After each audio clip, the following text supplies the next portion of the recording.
Friends, ನಮಸ್ಕಾರ. ಎಲ್ಲರಿಗೂ ರಮ್ಯಾ ಮನೆ ಅಡುಗೆ ಚಾನೆಲ್ಗೆ ಸ್ವಾಗತ. ಈ ವಿಡಿಯೋದಲ್ಲಿ ದಾಬಾದಲ್ಲಿ ಸಿಗುವಂಥ ತಂದೂರಿ ರೋಟಿನ ಮನೆಯಲ್ಲೇ ಸುಲಭವಾಗಿ ಹೇಗೆ ಮಾಡ್ಕೋದಂತ ಹೇಳಿ ನೋಡೋಣ.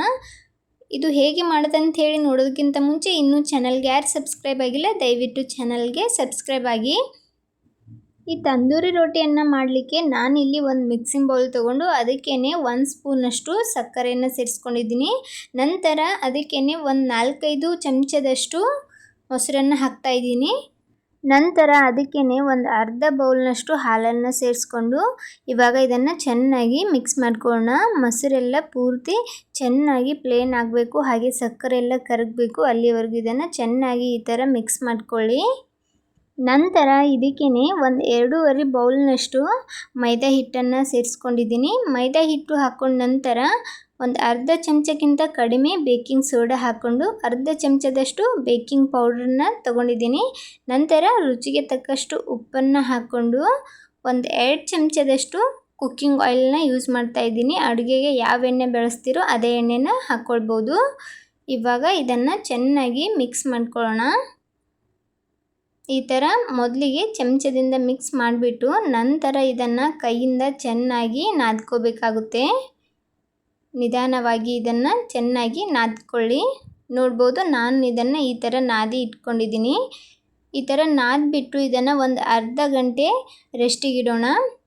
ಇಲ್ಲಾಂದರೆ 10 ನಿಮಿಷ ಕೂಡ ಇಟ್ಕೊಂಡು ಮಾಡ್ಕೊಳ್ಬೋದು. ನೋಡ್ಬೋದು, ನಾನು ಇದನ್ನು ಒಂದು ಅರ್ಧ ಗಂಟೆ ರೆಸ್ಟಿಗೆ ಇಟ್ಕೊಂಡಿದ್ದೀನಿ. ನಂತರ ಹಿಟ್ಟು ಈ ಥರ ಆಗಿದೆ, ನೆನೆದಿದೆ ಇದು ಚೆನ್ನಾಗಿ. ಇವಾಗ ಇದನ್ನು ಕೆಳಗಡೆ ಹಾಕ್ಕೊಂಡು ಒಂದು ಸ್ವಲ್ಪ ಆಯಿಲ್ ಒರೆಸ್ತಾ ಇದ್ದೀನಿ. ಇಲ್ಲಿ ಹಿಟ್ಟನ್ನು ಹಾಕಿಬಿಟ್ಟು ಚೆನ್ನಾಗಿ ಹಿಟ್ಟನ್ನು ನಾದ್ಕೊಳ್ಬೇಕಾಗುತ್ತೆ. ಆಗಲಿ ನಾವು ಅಷ್ಟೊಂದು ನಾದಿಲ್ಲ, ಅದಕ್ಕೋಸ್ಕರ ಇವಾಗ ಹಿಟ್ಟನ್ನು ಚೆನ್ನಾಗಿ ನಾದ್ಕೊಳ್ಳಿ. ಹಿಟ್ಟು ಎಷ್ಟು ಚೆನ್ನಾಗಿ ನಾದ್ತೀವೋ ಅಷ್ಟು ಚೆನ್ನಾಗಿ ತಂದೂರಿ ರೋಟಿ ಕೂಡ ಬರುತ್ತೆ.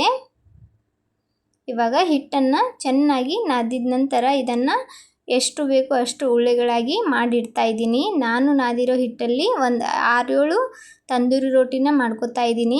ಸ್ವಲ್ಪ ದೊಡ್ಡ ಸೈಜ್ ತಂದೂರಿ ರೋಟಿ ಮಾಡ್ತಾ ಇದ್ದೀನಿ, ಹಾಗಾಗಿ ದೊಡ್ಡ ದೊಡ್ಡ ಉಳ್ಳೆಗಳನ್ನಾಗಿ ಮಾಡಿ ಇಟ್ಕೊಂಡಿದ್ದೀನಿ. ನೋಡ್ಬೋದು, ನಾನಿಲ್ಲಿ ಒಂದು 6 ಉಳ್ಳೆಗಳಾಗಿ ಮಾಡಿ ಇಟ್ಕೊಂಡಿದ್ದೀನಿ.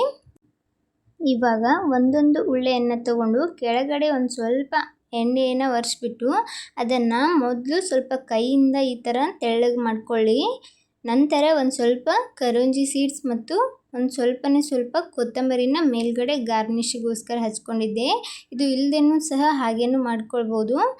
ಇದನ್ನು ಒಂದು ಸ್ವಲ್ಪ ಕೈಯಿಂದ ಈ ಥರ ಅಡಲಾಗಿ ಮಾಡಿಕೊಂಡು ಆಮೇಲೆ ಇದನ್ನು ಲಟ್ಟಿಸ್ಕೊಳ್ಳೋಣ. ನಿಮಗೆ ಯಾವ ಸೈಜಲ್ಲಿ ಬೇಕು ಆ ಸೈಜಲ್ಲಿ ಇದನ್ನು ಲಟ್ಟಿಸ್ಕೋಬೋದು. ಕೆಲವೊಬ್ಬರು ಉದ್ದಾಗಿ ಲಟ್ಟಿಸ್ಕೋತಾರೆ, ಕೆಲವೊಬ್ಬರು ಈ ಥರ ರೌಂಡಾಗಿನೂ ಕೂಡ ಮಾಡ್ಕೋತಾರೆ.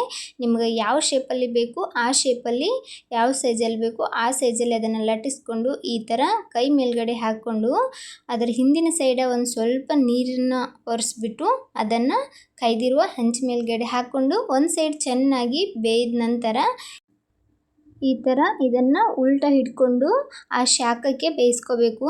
ಗ್ಯಾಸ್ ಮೇಲ್ಗಡೆನೂ ಸಹ ಇದೇ ಥರ ಮಾಡ್ಕೊಳ್ಳೋದು.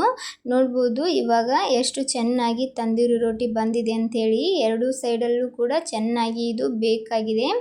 ನೋಡಿ ಎಷ್ಟು ಚೆನ್ನಾಗಿ ಬಂದದ. ಇವಾಗ ಇದು ಸ್ವಲ್ಪ ಬಿಸಿ ಇರುವಾಗಲೇ ನಾನಿಲ್ಲಿ ಒಂದು ಸ್ವಲ್ಪ ಬಟರನ್ನು ಹಾಕ್ತಾಯಿದ್ದೀನಿ. ಈ ಥರ ಹಾಕೋದ್ರಿಂದ ಟೇಸ್ಟ್ ಕೂಡ ತುಂಬ ಚೆನ್ನಾಗಿ ಬರುತ್ತೆ. ಇದ್ರೆ ಹಾಕ್ಕೊಳ್ಳಿ, ಇಲ್ಲಾಂದರೆ ಸ್ಕಿಪ್ ಮಾಡ್ಬೋದು. ಉಳಿದಿರುವಂಥ ಉಳ್ಳೆಗಳನ್ನು ಸಹ ಇದೇ ಥರ ರೋಟಿಯಾಗಿ ಮಾಡ್ಕೊಳ್ಳೋದು. ನೋಡ್ಬೋದು, ನಾನಿಲ್ಲಿ ಎಲ್ಲನೂ ರೆಡಿ ಮಾಡ್ಕೊಂಡಿದ್ದೀನಿ. ಎಷ್ಟು ಚೆನ್ನಾಗಿ ಕಾಣ್ತಾ ಇದೆ. ಹೊರಗಡೆ ದಾಬಾಗಳಲ್ಲಿ ಸಿಗುತ್ತಲ್ಲ ಅದೇ ಥರ ಕಾಣ್ತಿದೆ. ರುಚಿ ಕೂಡ ಅಷ್ಟೇ ಚೆನ್ನಾಗಿರುತ್ತೆ. ಈ ತಂದೂರಿ ರೋಟಿಗಳಲ್ಲಿ ತಿನ್ನುವಂಥ ಕೆಲವೊಂದು ಗ್ರೇವಿಗಳನ್ನು ಸಹ ನಾನು ನನ್ನ ವಿಡಿಯೋದಲ್ಲಿ ಹಾಕಿದ್ದೀನಿ. ದಯವಿಟ್ಟು ಆ ವಿಡಿಯೋಗಳನ್ನು ಸಹ ಒಮ್ಮೆ ನೋಡ್ಕೊಂಡು ಬನ್ನಿ. ಈ ತಂದೂರಿ ರೋಟಿಯನ್ನು chicken masala, tofu butter masala, paneer masala ಹಾಗೆ ಕಾಜು ಮಸಾಲ ಎಲ್ಲ ಜೊತೆ ತುಂಬ ಚೆನ್ನಾಗಿರುತ್ತೆ. ಎಲ್ಲ ವಿಡಿಯೋಗಳನ್ನು ನಾನು ನನ್ನ ಚಾನಲಲ್ಲಿ ಹಾಕಿದ್ದೀನಿ, ಅದನ್ನು ಸಹ ಒಮ್ಮೆ ನೋಡ್ಕೊಂಡು ಬನ್ನಿ. ನೋಡ್ಬೋದು ಎಷ್ಟು ಚೆನ್ನಾಗಿ ಬಂದಿದೆ ಅಂಥೇಳಿ. ತುಂಬ ಸಾಫ್ಟ್ ಇರುತ್ತೆ, ಮೇಲ್ಗಡೆ ಒಂದು ಸ್ವಲ್ಪ ಕ್ರಿಸ್ಪಿ ಥರ ಇರುತ್ತೆ. ಈ ರೆಸಿಪಿ ಇಷ್ಟ ಆದರೆ ಲೈಕ್, ಶೇರ್ ಆ್ಯಂಡ್ ಸಬ್ಸ್ಕ್ರೈಬ್ ಮಾಡಿ. ನನ್ನ ವಿಡಿಯೋ ನೋಡುತ್ತಿರುವವರಿಗೆಲ್ಲ ಧನ್ಯವಾದಗಳು.